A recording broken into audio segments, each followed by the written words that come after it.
सुख और दुख तो वो तुम्हारे कर्म की वजह से होगा। आप जैसा कर्म करोगे ऐसा ही सुख आपको मिलेगा, बुरा करोगे तो बुरा दुख मिलेगा। तो चार चीजें भगवान के हाथों में आ गई, जीवन मरण हानि लाभ। एक है यश और अपयश। अगर तुम भगवान की भक्ति करोगे, अच्छे कर्म पर चलोगे तो भगवान तुम्हारा यश बढ़ाएंगे, यानी कि दुनिया में तुम्हारी पहचान बढ़ेगी।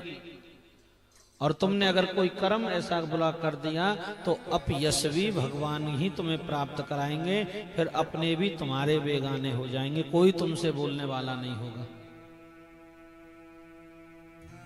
सुख और दुख तो हम लोगों पर निर्भर करता है। अब किसी जीव को मार करके, हत्या की जीव को मार के खाया तो उसका परिणाम हमें भोगना पड़ेगा, ऐसे नहीं समझो। एक भक्त की कथा आप सबने सुनी होगी, सदना, एक कसाई की कथा आती है। सदना कसाई की जो कथा आती है उसका एक प्रसंग है, एक भाव है, मुझे अभी भी याद है, कर्म के ऊपर बता रहा हूं।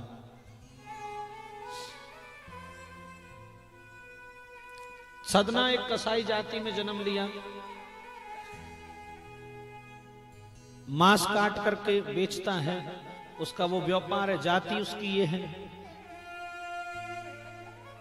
और जो वो मांस को जो दुनिया के लोगों को बेचता है तोल करके, तो वो पहले तराजू, अब तो इलेक्ट्रॉनिक तराजू हो गई, बिजली से चलती हैं, उससे पहले बाट बने। तो कोई कोई तो पत्थर की, आज भी गांव में जाके देखो दुकानों में तो वजन के मुताबिक पत्थर के टुकड़े रख रखे, वो जट अपना वजन तोलने का साधन बना लेते हैं।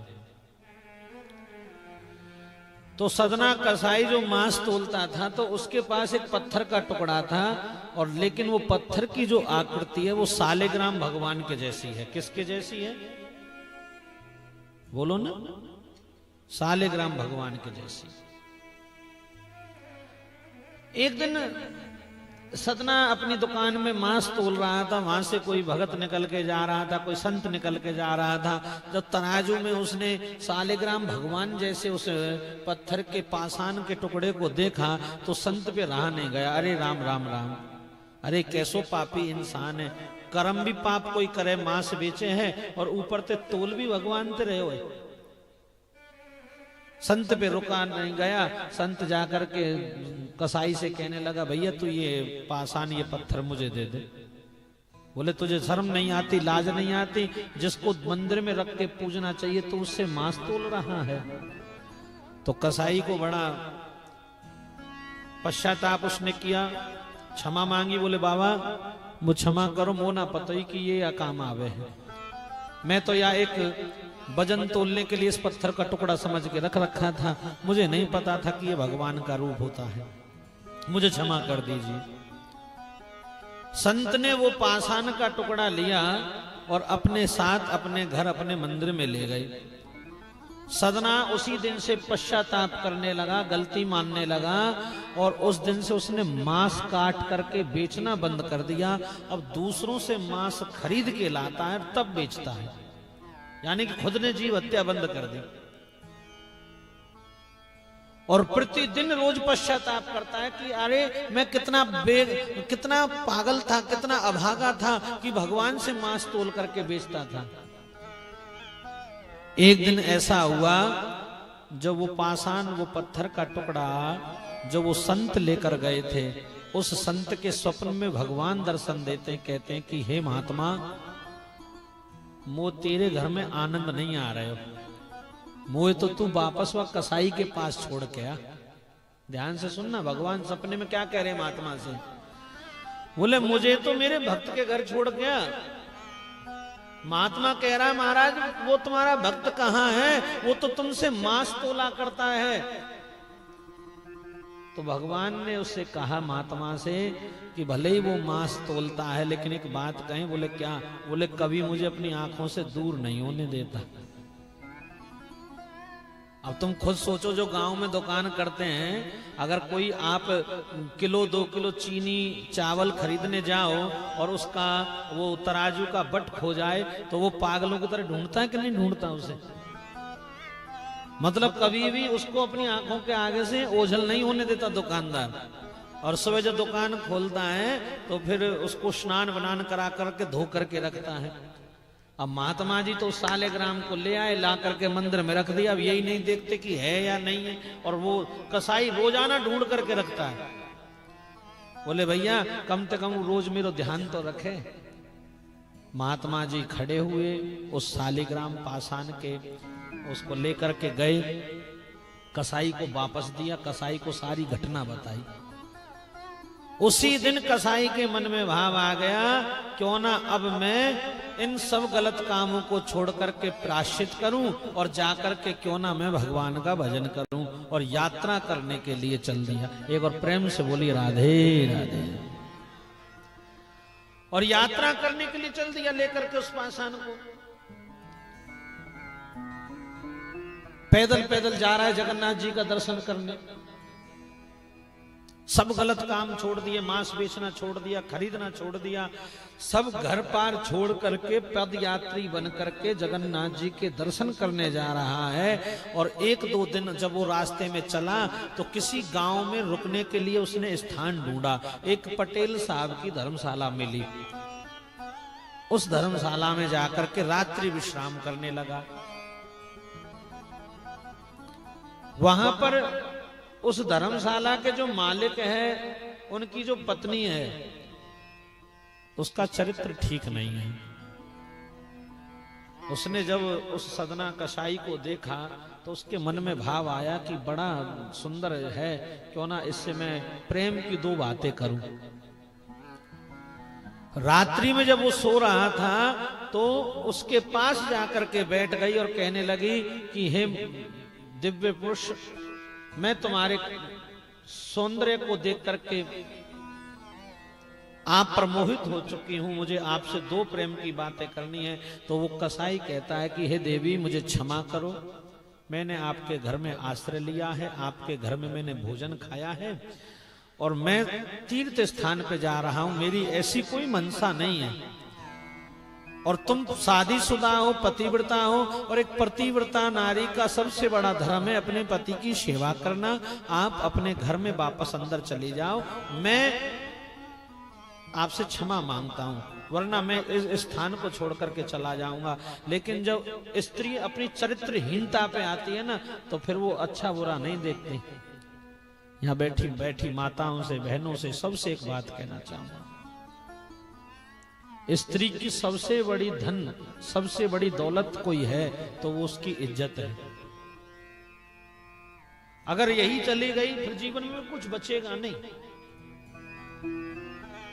और लक्ष्मी और धन जितना छिपा रहे उतना ही बढ़िया है।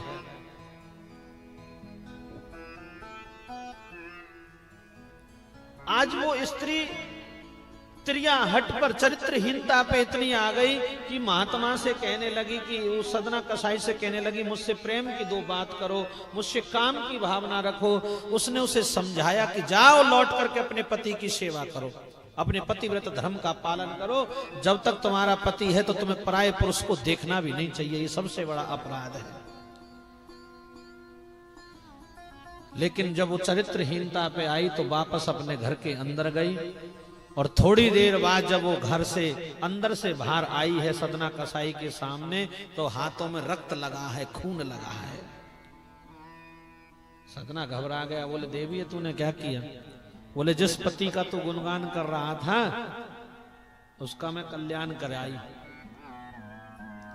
बड़ा पतिव्रता धर्म बता रहा था, मैंने अपने पति का कल्याण कर दिया, अब कोई बीच में नहीं है, अब मुझसे काम की 2 बात कर। सदना कहने लगा, तू कैसी पापन है, जब तू अपने पति की ही सगी नहीं होती, संसार के लोगों की तू क्या सगी होगी? वो उस घर से जब निकल कर जाने लगा तो उस पापन ने, उस उल्टा ने आवाज लगाई, गांव वालों को जगाया कि बचाओ बचाओ बचाओ, इस यात्री ने मेरे पति को मार डाला है, मेरे साथ गलत व्यवहार कर रहा है। उल्टा उसने अपने चरित्रहीनता के आरोप में उसने उस कसाई को ही फंसवा दिया। बेचारा रोने लगा, बोले मैंने तो कोई पाप किया नहीं, फिर ये दंड क्यों मिल रहा है, क्यों मेरी बदनामी हो रही है। तो बंधुओं, होता क्या है, राजा के दरबार में उस कसाई को पेश किया गया। वो औरत भी गई, सारी झूठी कहानी बताई। राजा ने आदेश दे दिया कि इसके दोनों हाथ काट दो। और भैया हुआ भी यही, बेचारे निर्दोष व्यक्ति के दोनों हाथों को, भुजाओं को कटवा दिया गया। अपनी कटी हुई भुजाओं को लेकर के जब परमपिता परमेश्वर के चरणों में, जगन्नाथ जी के चरणों में पहुंचा, जाकर के रोया है, बिलका है, तब कहा है कि प्रभु मैंने आपकी इतनी सेवा भक्ति की और मुझ पर ये झूठा आरोप क्यों लग गया, मेरे हाथ क्यों कट गए, मेरे ऊपर ये आरोप क्यों लगा, क्या कारण है इसका। तब भगवान ने उस भक्त को समझाया। भगवान स्वयं दर्शन देने आए और भगवान कहते हैं कि बेटा तूने इस जन्म में भले ही मेरे भजन करके अपना कर्म सुधारना चाहा, लेकिन जो तूने पिछले में जो कर्म किए हैं उसका भोग भी तो तुझे भोगना था। याद कर, तू भी जीव जंतुओं को काट करके बेचा करता था। बोले महाराज मैं जन्म ही कसाई जाति में हुआ तो मेरा कर्म है, ये तो मेरा कर्म है। बोले ये भले इस जाति में तेरा कर्म है, लेकिन अपने पिछले जन्म को याद कर, तू पिछले जन्म में एक ब्राह्मण हुआ करता था। कौन हुआ करता था, बोलो, एक ब्राह्मण। और जिस औरत ने तुझ पर आरोप लगाया है, जिसने तेरे हाथ कटवाए हैं, ये पिछले जन्म में एक गाय थी। और जिस औरत ने जिसे अपना पति समझकर मारा है, काटा है उसकी गर्दन को, और वो तीसरे नंबर का कसाई था। एक दिन वो कसाई उस गाय को काटने के लिए कट्टी घर लेकर जा रहा था।